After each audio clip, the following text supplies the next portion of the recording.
My name is Margot Long, and we're talking today about Habitat Island in False Creek. So my relationship with the island is a bit varied. I was working with a team that worked with the City of Vancouver in designing the official community plan for all of Southeast False Creek. It was built timing-wise for the Olympics, but it was built for a sustainable neighborhood for future residents of Vancouver. Because the Olympics came along and we needed an Olympic village, and that was determined to be where the village would be, it was built for the athletes to stay in, but I would say that that site and the island was really built for future residents, not necessarily just for the Olympics.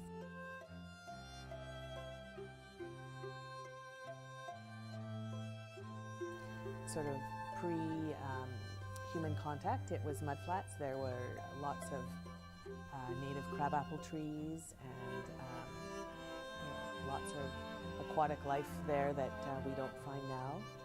And all of that site was then filled in for industrial lands. It's supposed to be a site that is providing habitat compensation.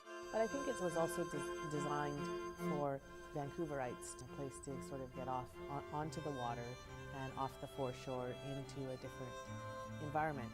And I think the idea that it should be self-regulating. My hope is that the people that live in the area and that really embrace the project and take ownership of it will help manage it. I think the more eyes you have on something, the more protected it gets. A lot of us that have been involved in the project for a long time, because this whole village has been envisioned for about 10 years, we take bets about whether 5 years or 10 years or 20 years from now people will argue whether the site, the island, was natural or man-made. So I hope that someday that they have this argument about, oh no, it's man-made, no, it's natural. It's an entirely manufactured landscape to bring nature into a very dense urban environment.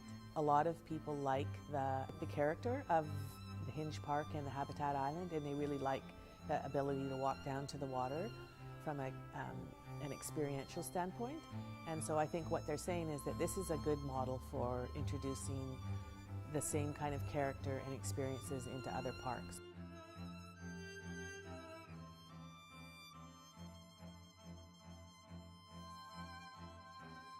One of the interesting things about the area is not only the island, but the little inlet that's created between the island and the foreshore. And it's one of the only places in Vancouver where you can see the tide actually roll in and roll out. I think it's really, it's a completely different experience than any of us or even children in the neighborhood would see. So from an environmental and an educational standpoint, it's a really interesting piece of land.